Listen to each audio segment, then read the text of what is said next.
This channel does not promote any violent, harmful, or illegal activities. All content provided by this channel is meant for an educational purpose only. আর এই মুহূর্তে দাঁড়িয়ে টিভি9 বাংলার সবথেকে বড় খবর break করছে।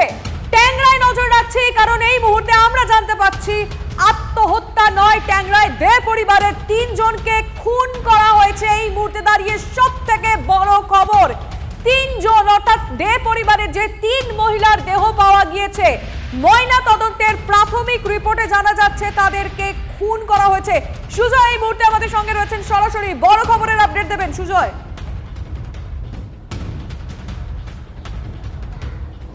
একেবারে দেখো, রমি দে, সুদেষ্ণা দে এবং প্রিয়ঙ্বদা দে ৩ জনকেই হত্যা করা হয়েছে। গতকালই সকালে টিভি9 বাংলা সেই খবর জানিয়েছিল।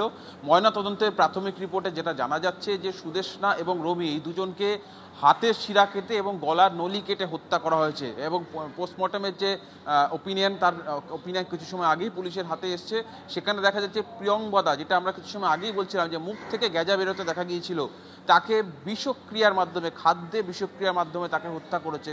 এবং প্রত্যেক ক্ষেত্রেই কিন্তু দেখা যাচ্ছে যে এই দুর্ঘটনায় যারা এই 2 ভাই তারাই হত্যা করেছে এবং কখন হত্যা করেছে তার সময়ের যে হিসেবটা দেখা যাচ্ছে, তাতে দেখা যাচ্ছে মঙ্গলবার সন্ধ্যার আগেই তাদেরকে হত্যা করা হয়েছে। আর তারপরে কিন্তু তারা বাড়ি থেকে বেরিয়েছে রাত 12:52 বা 50 নাগাদ। ফলে বুঝতে পারছো, ঠান্ডা মাথায় খুন করার পর তারা মারা গিয়েছে সেটা নিশ্চিত হওয়ার পর তারপরে 2 ভাই তাদের এক ছেলেকে নিয়ে গাড়িতে করে বেরিয়ে গেছে এবং তারা পুলিশের কাছে দাবি করেছে তারা আত্মহত্যা করার জন্য যাচ্ছিল। কিন্তু এই মুহূর্তে পুলিশ কিন্তু তাদের এই বক্তব্যকে খারিজ করছে। তার কারণ পুলিশ মনে করছে তারা পালিয়ে যাওয়ার ছক করছিল, যে কারণে তারা তাদের মোবাইলটিকে বাড়িতে রেখে যেতে গেছিল।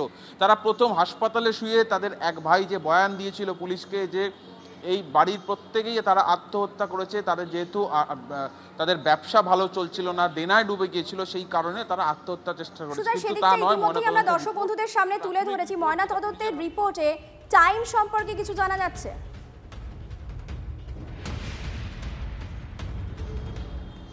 দেখো, সময়ের হিসেবটাই তোমাকে বলছিলাম যে ময়না তদন্ত শুরু হওয়ার 36 থেকে 48 ঘন্টা আগে মৃত্যু হয়েছে সেটা বলা হচ্ছে।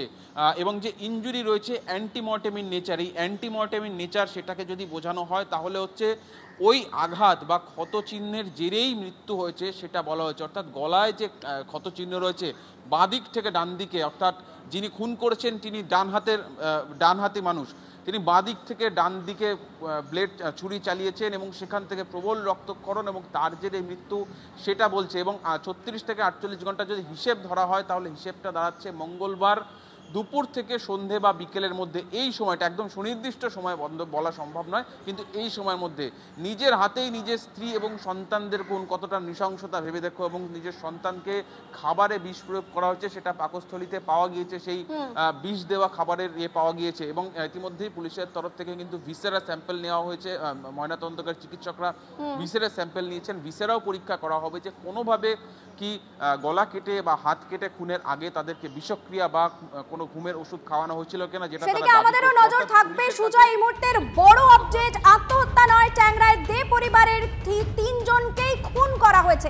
এই খবর নিয়ে ফিরছি ছোট্ট একটা বিরতির পর, সঙ্গে থাকুন।